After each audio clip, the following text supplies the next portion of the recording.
Hi, boys and girls. Welcome back to story time. This is my cat, Jet. Say hi, Jet.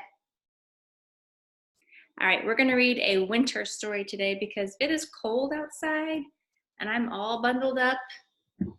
I didn't make Jet very happy, did I? We're going to read Winter Days in the Big Woods. This is a Laura Ingalls Wilder book.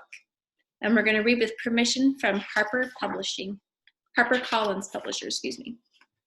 So here is our little house in the big woods.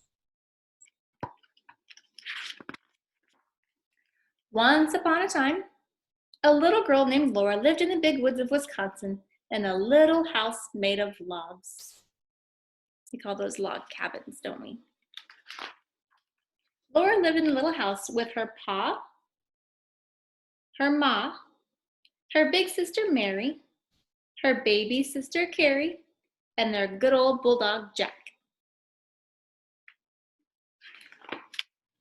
Winter was coming to the big woods.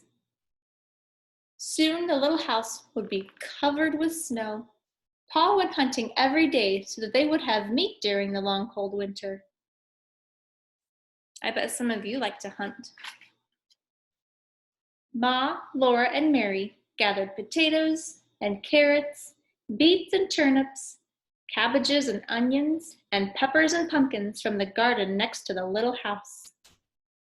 Do you have a garden? Yeah, some of you do, I bet. By the time winter came, the little house was full of good things to eat. Laura and Mary thought the attic was a lovely place to play. They played house using the round orange pumpkins as tables and chairs, and everything was snug and cozy.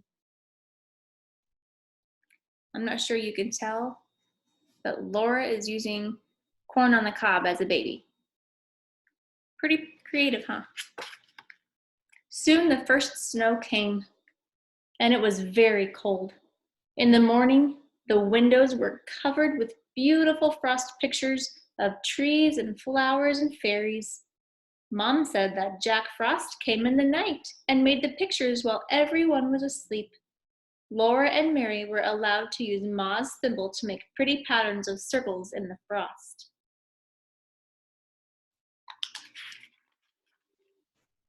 In the mornings, Laura and Mary helped Ma wash the dishes and make the beds. After this was done, Ma began the work that belonged to the day. Each day had its own proper work. Ma would say, wash on Monday, iron on Tuesday, mend on Wednesday, churn on Thursday, clean on Friday, bake on Saturday, rest on Sunday. I bet some of you have chores that you help around the house too, don't you?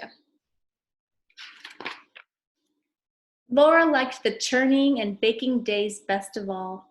Ma had to churn the cream for a long time until it turned into butter. Mary could sometimes churn while Ma rested, but Laura was too little.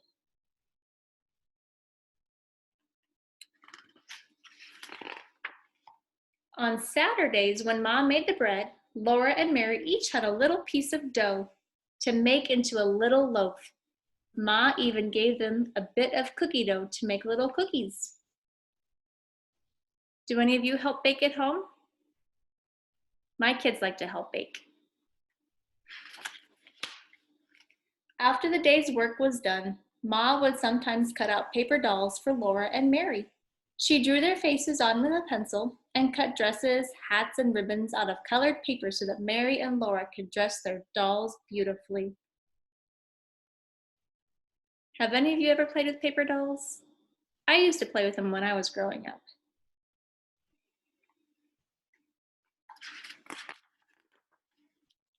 But the best time of all was at night when Pa came home. He would throw off his fur cap and coat and mittens and call, "Where's my little half pint of sweet cider half drunk up?" That was Laura, because she was so small. Sometimes Pa would take down his fiddle and sing. Pa would keep time with his foot. Laura and Mary would clap their hands to the music when he sang. Yankee Doodle went to town. He wore his striped trousies. He swore he couldn't see the town. There was so many houses. Even baby Carrie's getting in on it. Little Jack the Bulldog singing too. Other times, Pa would tell stories. When Laura and Mary begged him for a story, he would take them on his knees and tickle their faces with his long whiskers until they laughed out loud. His eyes were blue and merry.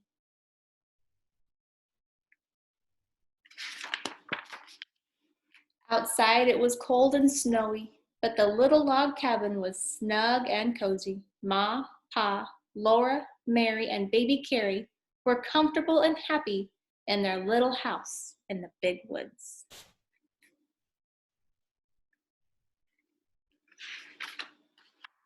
There's their little cabin all covered in snow.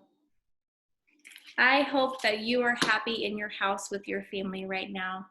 We'll get out one of these days. I know we will. Until then, I'll see you next time. Bye.